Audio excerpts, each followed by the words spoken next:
July 22nd, Sirius XM's Page 6 Radio.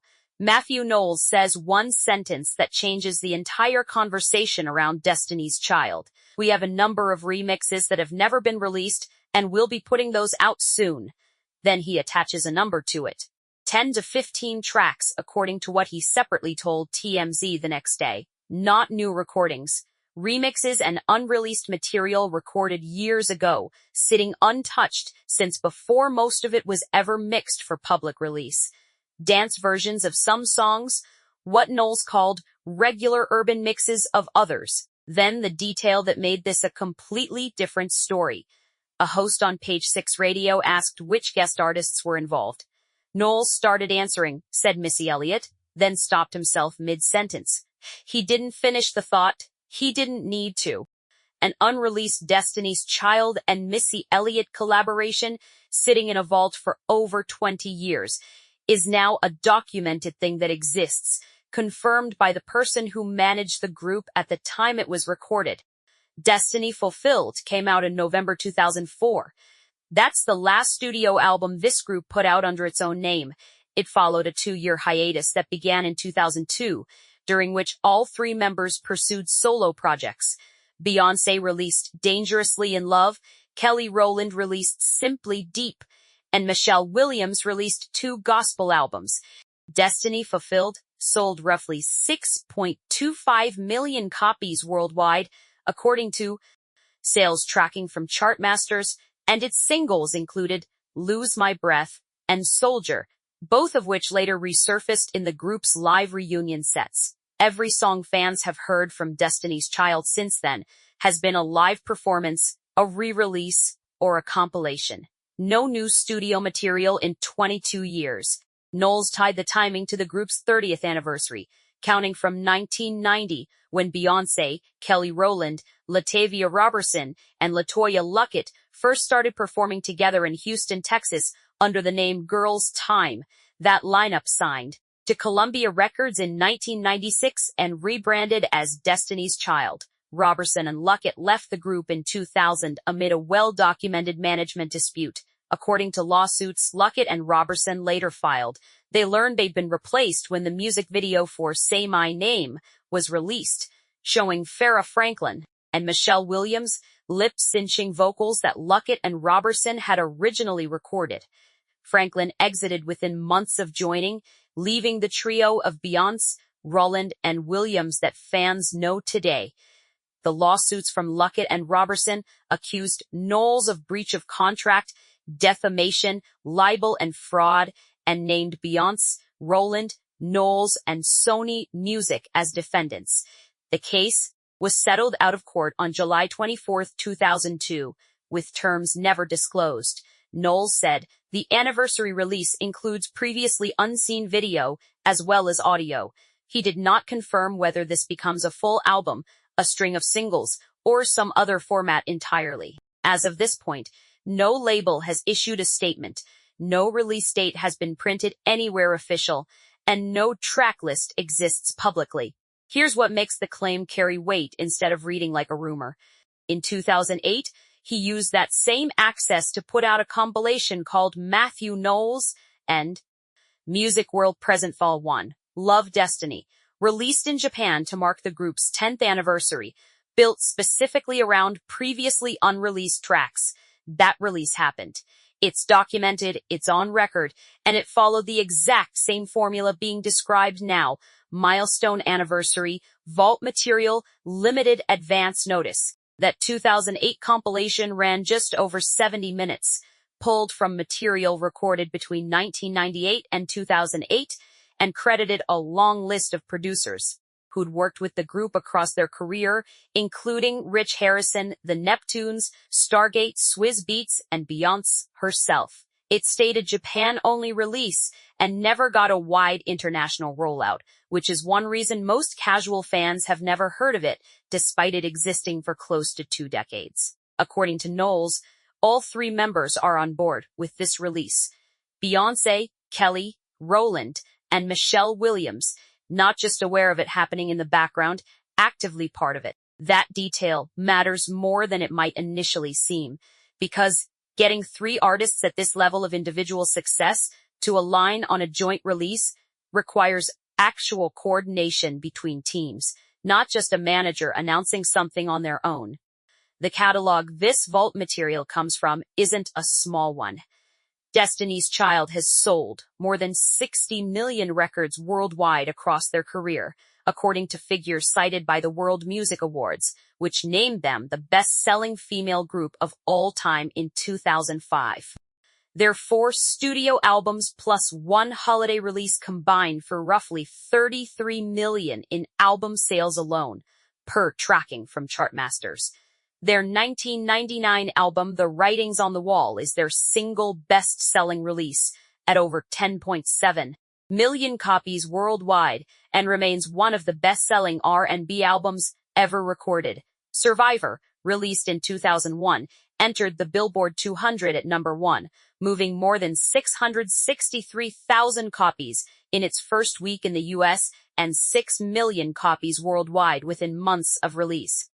On the awards side, the group picked up 2 Grammy wins in 2001, both for Say My Name, Best R&B Performance by a Duo or Group with Vocals, and Best R&B Song.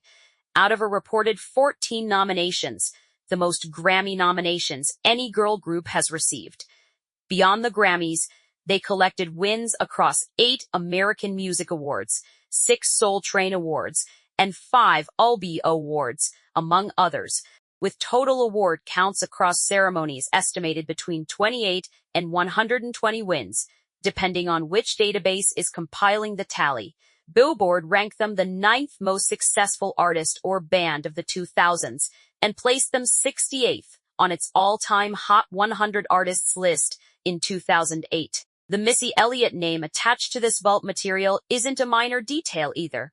Elliott was one of the defining producers and writers of the same late 1990s and early 2000s R&B and hip-hop era that built Destiny's Child's biggest run, working across that period with artists including Aaliyah, Whitney Houston, and TLC. She's won 4 Grammy Awards over her career and was inducted into the Rock and Roll Hall of Fame in 2023, becoming the first female rapper to receive that honor. An unreleased Destiny's Child track built around a Missy Elliott collaboration would be pulling from 2 of the most commercially and critically significant acts of that specific musical window, recorded at a point when both were near the peak of their overlapping influence on mainstream R&B and hip-hop production.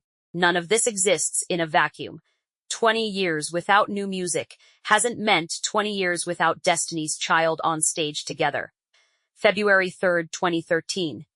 Beyoncé's Super Bowl XLVII halftime show. Kelly Rowland and Michelle Williams came out from under the stage mid-performance to join her for Bootylicious and Independent Women Part 1, then stayed for Single Ladies.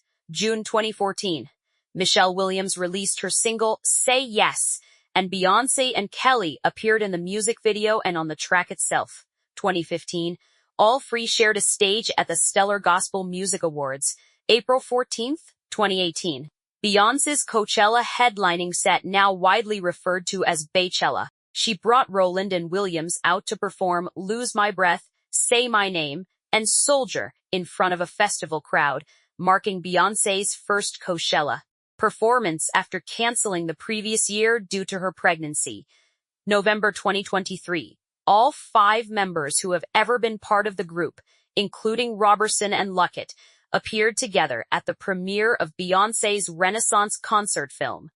Then, most recently, July 26, 2025, the final show of Beyoncé's Cowboy Carter Tour, Allegiant Stadium, Las Vegas. She disappeared from the stage mid-set and came back with Rowland and Williams standing beside her. Destiny's Child B.